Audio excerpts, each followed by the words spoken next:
Nzulezu, in Nzima parlance, means the water surface. Oral history has it that the village was constructed some 500 years ago by migrants from Timbuktu of Mali in the 14th century during the Songo and Mali Empire regime. Nzulezu was built over Tadani Lake. The settlement consists of stilt-supported structures integrated seamlessly with water-dominated natural landscape.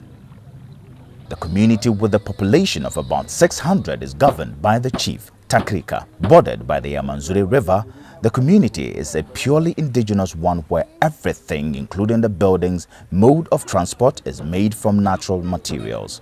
The serene ambience of the surrounding landscape, coupled with the general activities of life on stilts, points to a dynamic relationship between man and nature.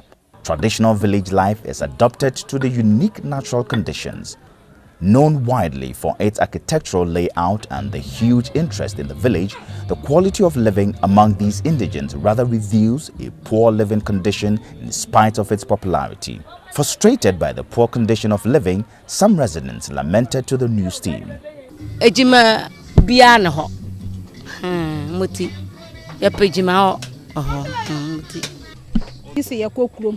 Enu tama yo nuru ho no na yare na aka no say agese obewu anu wawu wonwu so agese nyame na. Amidst the myriad of challenges and economic hardship the community grapples with, access to a proper healthcare tops the list of demands.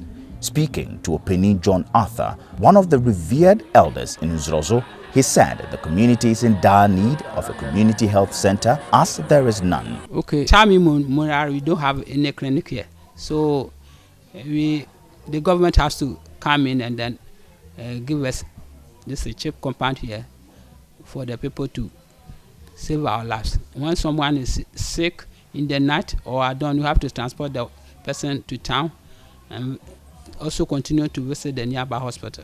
In 2017, this makeshift, which forms a healthcare center for the community, was constructed by a non-governmental organization, You at Heart.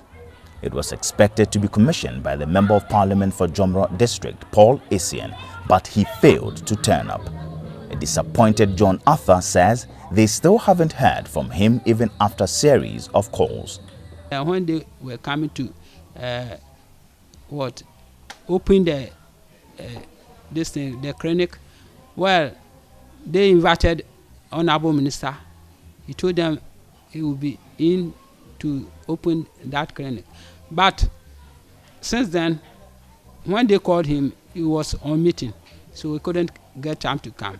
He said he will be visiting us later, but we have seen since long he hasn't been here. The community health center, stocked with some drugs, had all gathered dust. Other apparatus, including stationery, are rotting away. No personnel to man the facility, hence the gradual ruins. Some structures supposed to be maternal homes have been abandoned. In the case of emergency situations, the community says the sick is waded through the Yamanzure River for almost an hour to the nearest town, Benin.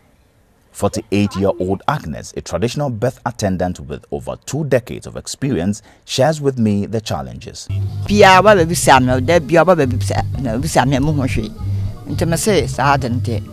And that more from the Amenjesu. I want them a majibebru. Be to come be could do baby nasa, a be our can nasa doctor no hospital no. The tons of frustration hanging on the head of the community has robbed them somewhat of courtesy. The news team noticed a rather cold reception from the residents. It appears the community has grown tired of people thronging their homes with nothing to lessen their plight. The youth of the community must either go into farming, fishing, or scouting. But the squalor nature of the place tells you the paltry living they make from their hard work. Songs of lamentation is never far in this community. This young man appealed to tourists and the government to inject capital into the area to maximize the benefits they derive.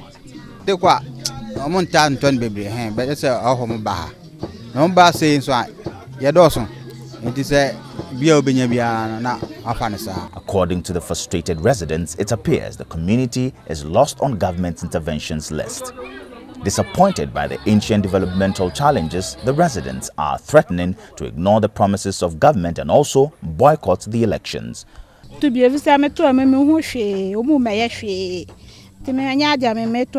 The community, which was adopted by the Ghana Tourism Authority in 2000 as a World Heritage Site, receives over 13,000 visitors, both local and foreign, raking over 700,000 Ghana cedis revenue annually, according to statistics from the Ministry of Tourism as of 2013. One could say that the people of Nzulezu are only living in past glory. The famous tourist site is not reflective of the standard of living among the indigents. They are therefore appealing to the government to come to their aid. Joshua Nana Kwamera, reporting for GH1 News, Nzulezu, the Western Region.